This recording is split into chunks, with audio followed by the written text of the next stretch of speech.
Hi, welcome to our channel. I'm Shari. And I'm Ray, and welcome back. And if you guys are new to this channel, we basically give you guys advice on how you can start to shift your perspective so that you can fully step into the powerful human beings that you are. And part of becoming and expressing who you're meant to be involves confidence. Yes. Which is why in today's video, we're going to be talking about how to overcome low self-confidence. If you find this interesting, don't forget to like and subscribe so you can watch more videos that we create. And if you want to connect with us, we're going to leave our Instagram handles below, and we'd love to connect with you. So, let's get started.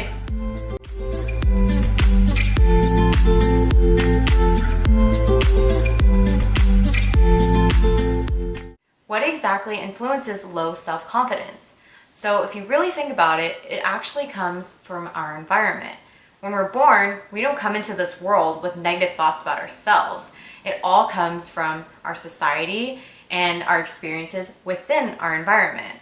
So today we have Snapchat, Instagram, Facebook, and all these other social media aspects. So we're more than likely to compare ourselves to other people. And just like Ray said, with social media, we're constantly comparing ourselves to other people. But it's not just on social media. It's also with the people that are in our actual physical environment, whether it's in our school or at home with family members or with our friends, whatever. It's like we are also seeing and noticing the people around us and how we compare to them.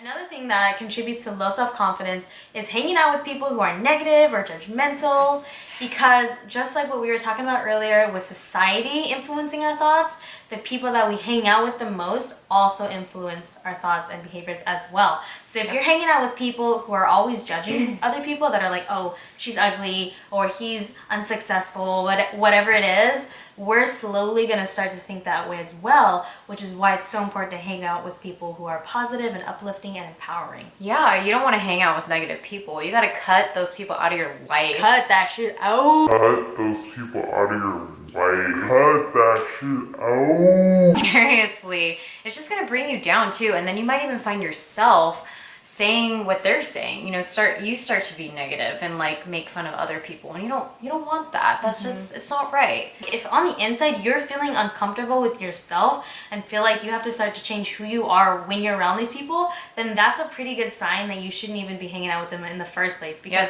whoever you are naturally is who you should be hanging out with.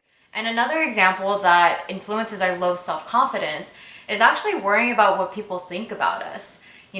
Just like Shari mentioned, comparing yourself to other people, and then hanging out with the wrong people, and then also worrying about what other people think about you. That all starts those overthinking and negative, repetitive thoughts.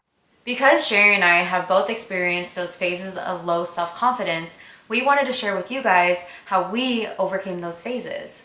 Something that's really important when it comes to overcoming low self-confidence is being grateful for you and the beautiful parts of yourself. So what I recommend is to write down, make a list, or every night write one thing that you are grateful to yourself about. Keep writing things like that, and it'll build up, and then you'll look at it and you'll be like, wow, I am fucking awesome. Like, holy shit, this is so cool. This is so important, and it's so powerful. This is the practice of self-love. Also saying it out loud, or write it down and then say it out loud. And look at yourself in the mirror and say it to yourself. You gotta believe it, because it's true. As I mentioned earlier, who you hang out with is so important as well too. So hang out with people who make you feel good, who uplift you, because you don't want to hang out around people who are so negative all the time. Don't, because I have been there. I've hung out with people who were the type that were constantly criticizing other people. It's like, well, what are they saying about me when I'm not there? And it just feeds into negative thoughts that are so unhealthy to have. And I didn't realize until I stopped hanging out with them how good it felt to not be around people like that. Like, you'll know when you're around the right people because it just feels so easy and so natural. Like, you don't have to feel uncomfortable. Like, if you're around people and you feel uncomfortable, like, hanging out with them because of the things they say or do, then that's kind of a good teller of if you're around the wrong people. A tip for when those negative thoughts come up is to call yourself out on it. If you start thinking, oh, I'm so ugly, or I'm not good at this, think the opposite. Just when those come up, just be like, whoa, okay, no, I am not ugly. I'm beautiful. I am not dumb. I'm smart. Remember, you're badass. Don't be afraid to say it out loud. I mean, society has placed so many rules and obligations on us, and probably at the beginning you might feel weird of like, Or cocky, which you're not. right, you're not. Like, don't feel weird to say it out loud, because it really empowers you so much. Once you start doing it, you will really feel it. I know at first it might seem a little weird and you might not believe it, but the more you practice it, the more you will believe it, and you'll get stronger, mentally stronger. Lastly, when it comes to comparing ourselves to other people, Don't do it. Don't do it, guys.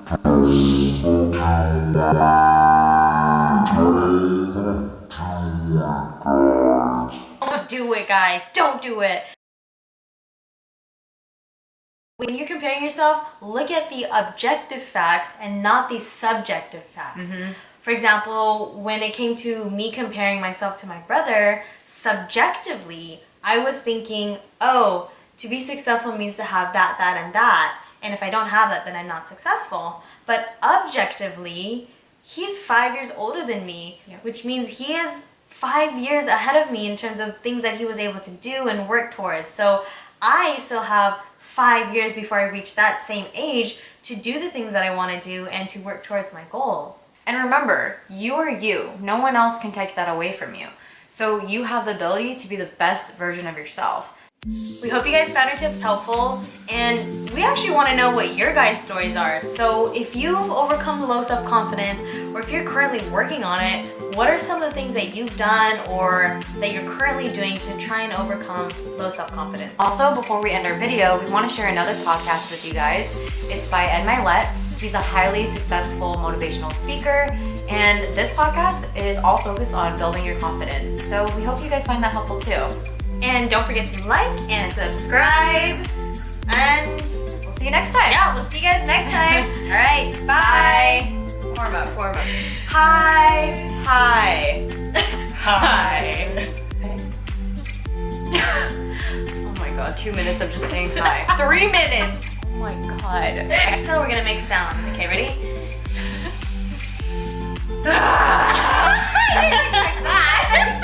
Okay, let's get it. Okay, Let's let's get it. get it. Hi. Hi. Weren't you gonna say that?